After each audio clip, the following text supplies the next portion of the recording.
کتابوں میں لکھا ہے کہ شیخ سعدی شیرازی رحمۃ اللہ علیہ سفر کرتے کرتے ایک شہر میں پہنچے، اور جیسا کہ ان کا معمول تھا کہ ایک سرائے میں ٹھہرنے لگے۔ ایک دن میں شہر والوں کو معلوم ہو گیا کہ شیخ سعدی شیرازی مصلح الدین آئے ہوئے ہیں۔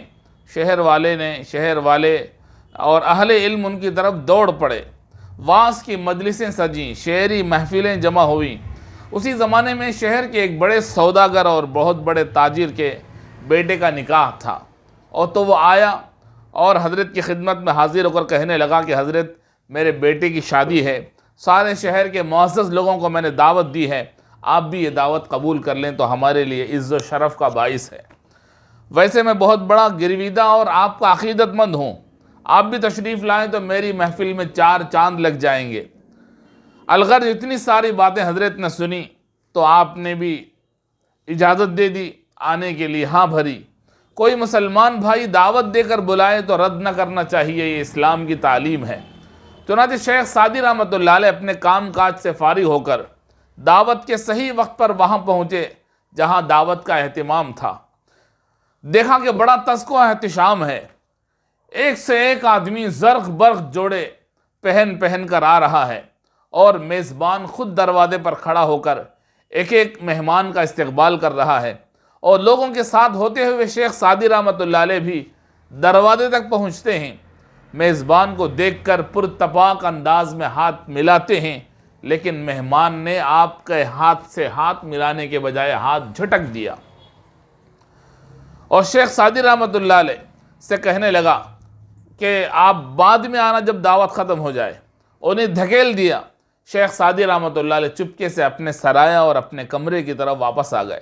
اس واقعے کے بارے میں سوچتے رہے، پھر اچانک خیال آیا، ایک دوست کے پاس پہنچتے ہیں اور کہنے لگے کہ تمہارے کپڑوں میں جو سب سے زیادہ عمدہ کپڑا ہے وہ مجھے دے دو۔ دوست نے اس شرط پر کپڑے دیے کہ حضرت، یہ میں تحفے میں آپ کو دے رہا ہوں، اس جوڑے کو کبھی واپس نہ کرنا۔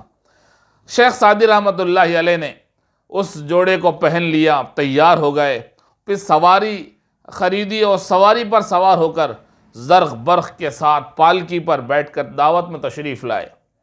میزبان نے پرتپاک استقبال کیا، ان کا خیر مقدم کیا، دسترخوان پر بٹھایا۔ جب کھانا شروع ہونے لگا تو شیخ سعدی رحمۃ اللہ علیہ خود کھانے کے بجائے کھانا اٹھایا اور اپنے آستین کے اندر ڈالنے لگے، کھانا اٹھایا اپنی جیب میں ڈالنے لگے، کھانا اٹھائے اپنے گریبان میں ڈالنے لگے۔ ادھر ادھر کے لوگوں نے دیکھا تو پریشان ہو گئے کہ یہ کیا ماجرا ہے، ایسا کیوں کرتے ہیں، اتنے بڑے حضرت اور اتنے بڑے عمدہ لباس پہنے ہوئے۔ شیخ سعدی رحمۃ اللہ علیہ نے اس شخص کو بلایا جو میزبان تھا۔ آپ فرمانے لگے کہ تیری نظر میں قدر آدمی کی نہیں ہے بلکہ اس کے کپڑوں کی ہے۔ میں پہلے بھی آیا تھا میرے سیدھے سادے لباس کے ساتھ، لیکن تو نے مجھے باہر ڈھکیل دیا، مجھے جھٹک دیا، میرا ہاتھ جھٹک دیا، اور کہنے لگا کہ بعد میں آنا جب سارے لوگ کھا کے چلے جائیں۔ اب میں اس کپڑے کے ساتھ آیا ہوں تو پھر اب تو نے مجھے استقبال کر کے یہاں بٹھایا، تو میں سمجھ یہ رہا ہوں کہ قدر میری نہیں ہے، آدمی کی نہیں ہے بلکہ اس کے کپڑوں کی ہے۔ وہ شخص بڑا ہی شرمندہ ہوا اور حضرت کے قدموں پر گر کر معافی مانگنے لگا۔ سارے شہر والے بھی شرمندہ ہو گئے۔ اسی لیے آج کے زمانے میں بھی ایسے منظر ہمیں دیکھنے کو ملتے ہیں کہ جہاں اس کے کپڑوں کی قیمت ہے، اس کی گاڑی کی قیمت ہے، کہ کون بڑی گاڑیوں میں آتا ہے، کون بڑے کپڑوں میں آتا ہے، عالی شان کپڑوں میں آتا ہے، اس کی قیمت ہے۔ قیمت ہونا ہے تو انسان کی، انسان کے دل کی، انسان کے افکار و خیالات کی، انسان کے سوچ کی، اس کے علم اور اس کے تقوی کی قدر ہونی چاہیے۔